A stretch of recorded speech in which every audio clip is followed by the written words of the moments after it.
What happens when a region achieves independence in practice, but remains unrecognized by the world? On a narrow strip of land between Ukraine and Moldova lies Transnistria, a territory that declared independence in 1990, but exists in a peculiar form of political purgatory. Despite having its own government, currency, police force, and even passport, not a single United Nations member recognizes Transnistria as a sovereign state. Transnistria embodies the classic frozen conflict zone, a ghost state that functions independently while remaining officially part of Moldova according to international law. For its approximately 470,000 residents, this creates a paradoxical existence in a place that both exists and doesn't exist depending on whose map you consult. The conflict originated during the Soviet Union's collapse when Moldova sought independence and stronger ties with neighboring Romania. The predominantly Russian-speaking population on the eastern bank of the Dniester River feared marginalization in a Romanian-oriented Moldova. These tensions escalated into armed conflict in 1992, resulting in approximately 1,000 deaths before Russian military intervention established the current dividing line. Living in a state of limbo since the 1992 ceasefire, Transnistria has operated as a de facto independent state. Its capital, Tiraspol, features broad Soviet-style boulevards lined with government buildings adorned with a hammer and sickle emblem long abandoned elsewhere. The Transnistrian Supreme Soviet conducts regular sessions, passing laws that apply only within this unrecognized territory. Perhaps nothing symbolizes Transnistria's determination to function as a normal state more than its unique currency, the Transnistrian ruble. These plastic coins, the only polymer coinage in Europe, feature portraits of local heroes and historic figures. For residents, these colorful rubles represent daily economic life, usable at local shops and ATMs, but requiring exchange when crossing into Moldova or Ukraine, a tangible reminder of their isolated status. This de facto independence relies heavily on external support, particularly from Russia. Approximately 1,500 Russian troops remain stationed in Transnistria, officially as peacekeepers, but functionally serving as guarantors of Transnistria's separation from Moldova. Russian support extends to economic subsidies, with Gazprom providing natural gas at heavily discounted rates, while Russian companies maintain significant investments in the region. Transnistria exists in its current form primarily because Russia wants it to, explains Moldovan political analyst Vlad Kolminsky. Without Russian troops and subsidies, the economic and security foundations of this separatist entity would collapse quickly. The paradox of everyday life internally, the government structure maintains distinctly Soviet characteristics, with power concentrated in President Vadim Krasnoselsky's hands. Sheriff, a conglomerate founded by former security officials, dominates the private sector, controlling everything from supermarkets to the football club that famously defeated Real Madrid in 2021. Despite functioning institutions, unrecognized status imposes severe limitations on residents' lives. Transnistrian passports hold no international validity, forcing residents to seek Moldovan, Russian, or Ukrainian citizenship to travel abroad. Many hold multiple passports, switching between documents depending on their destination, a pragmatic adaptation to their limbo state. Navigating economic isolation for businesses and workers. Economic isolation presents constant challenges. Without international recognition, Transnistrian firms cannot legally export directly to global markets. Instead, they must register with Moldovan authorities and export through Moldova, creating administrative hurdles and reducing competitiveness. Banking operates outside the international financial system, making conventional transfers impossible. Money reaches Transnistria through Russian banks or informal channels, complicating business operations. The territory's ambiguous legal status creates uncertainty regarding property rights, deterring potential investors despite low labor costs. Perhaps most significantly, unrecognized status creates perpetual uncertainty about Transnistria's future. Without international legitimacy, property purchases, business investments, and educational qualifications exist in a legal gray zone that could theoretically be invalidated if Moldova reasserted control. A post-Soviet pattern, Transnistria isn't unique in this regard. Similar frozen conflicts exist elsewhere in the post-Soviet space. Abkhazia and South Ossetia broke away from Georgia with Russian support, while the Donetsk and Luhansk regions in eastern Ukraine operated as unrecognized entities before Russia formally annexed them in 2022. Evidence suggests frozen conflicts can persist for decades. Cyprus remains divided since 1974, demonstrating how such arrangements can calcify into seemingly permanent divisions. The sustainability of these arrangements depends primarily on continued external support. When this support wavers, frozen conflicts can quickly unfreeze in unpredictable ways.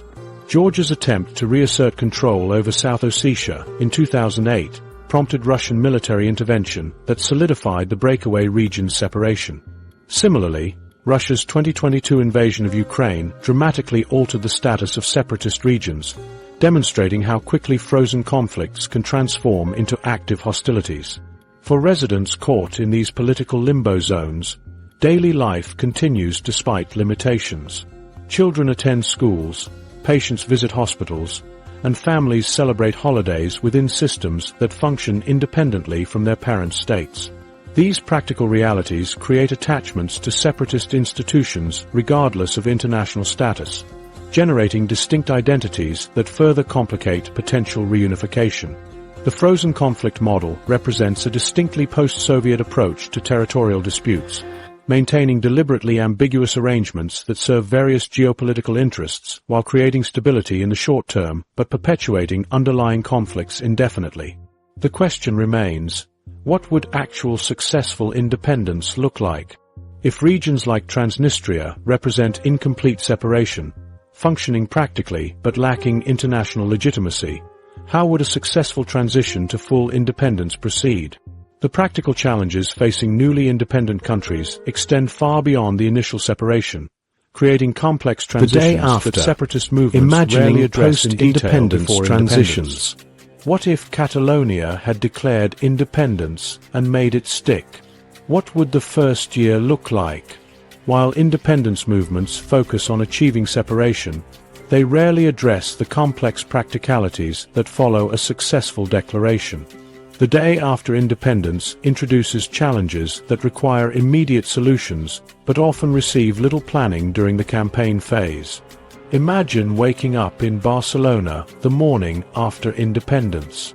The Catalan celebrations still echo through the streets, but at the newly established border with Spain, confusion reigns. Where once travelers flowed freely, makeshift checkpoints create bottlenecks along the 360-kilometer boundary. Border control, a basic requirement of statehood, requires immediate implementation despite no existing infrastructure. Catalan officials, hastily appointed as border agents, struggle with unfamiliar customs procedures while travelers wait in growing lines. This border scene represents one glimpse of a complex transition period. Inside government buildings across Catalonia, officials face three urgent questions demanding immediate answers. Which currency will fill wallets tomorrow? Which laws govern disputes tonight? Which international agreements allow planes to land, mail to arrive, and goods to cross borders? In shops and banks throughout Catalonia, currency questions create immediate practical problems. If Catalonia continues using the euro, it needs European Central Bank approval or must proceed without official support. Creating a new Catalan currency offers sovereignty but risks immediate value loss. Citizens might watch their savings diminish overnight as international markets evaluate the new currency. Shop owners face the daunting task of repricing every item while banks scramble to convert accounts and establish exchange systems. Legal uncertainty pervades everyday life during transition. A Catalan judge facing her first post-independence case must decide which laws apply. Most separatist regions maintain existing legal frameworks initially, gradually replacing them with new legislation. Northern Macedonia followed this approach after splitting from Yugoslavia in 1991, applying Yugoslav law for years until sufficient Macedonian legislation existed. Meanwhile, ordinary Catalans wonder about the status of their property rights, contracts, and professional licenses in this legal limbo. International relationships present perhaps the most visible disruption. A Catalan farmer who previously shipped produce throughout Europe now finds his goods stopped at borders, lacking the necessary certifications. Aviation authorities question whether Barcelona's airport maintains proper clearances for international flights. These disruptions occur because international agreements signed by Spain don't automatically transfer to newly independent Catalonia. Richard Collins, international law professor, explains, countries like Scotland or Catalonia would need to renegotiate thousands of international agreements governing everything from aviation rights to fisheries management. These negotiations take years to complete, creating significant uncertainty during transition. Diplomatic recognition forms the foundation for addressing these challenges. Without recognition from key partners, Catalonia struggles to establish formal relationships necessary for normal functioning. Government institutions transform overnight as civil service systems, tax collection agencies, and regulatory bodies continue operating while adapting to new authorities. Security arrangements demand immediate attention. Police officers patrolling Barcelona streets must determine their new chain of command. National defense becomes an immediate concern. Does Catalonia establish military forces from scratch or convert regional police? When Slovenia declared independence from Yugoslavia, it transformed its territorial defense forces into a national military overnight. But these forces initially lacked heavy weapons, air defense capabilities, and proper command structures. The human dimension of independence emerges through population movements. Some Spanish nationals in Catalonia might return to Spain, while Catalans working abroad might return home. This creates logistical challenges for housing and employment systems. Citizenship determination becomes personal and immediate. Who automatically receives Catalan citizenship, and what options exist for others? Economic life transforms during transition. A business owner in Girona watches investment decisions freeze as international partners assess the new political reality. Trade relationships face disruption as new procedures replace established patterns. When Czechoslovakia separated into Czech Republic and Slovakia in 1993, their initial currency union collapsed within weeks due to market speculation, demonstrating how economic forces can overwhelm careful political planning. Public services continue despite administrative challenges. A patient entering a Barcelona hospital wonders whether her medical records remain accessible and her healthcare coverage valid. Teachers question which curriculum they should teach. These services must continue without interruption while transferring administrative systems from Spanish to Catalan control. For citizens who opposed independence, transition brings particular anxiety. Every separatist region contains populations who identify strongly with the former state. Their status and rights following independence shape both international legitimacy and internal stability for newly independent Catalonia. Successful transitions typically share several characteristics: extensive pre-independence planning, transitional arrangements with a former parent state, and international support.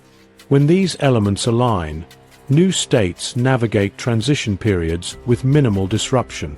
When absent, independence leads to institutional weakness and economic difficulty. The gap between independence aspirations and the complex reality of state building often surprises both leaders and citizens of new countries. While these challenges don't make independence impossible, they require detailed planning and realistic expectations about the difficulties involved in creating a new state from an existing region.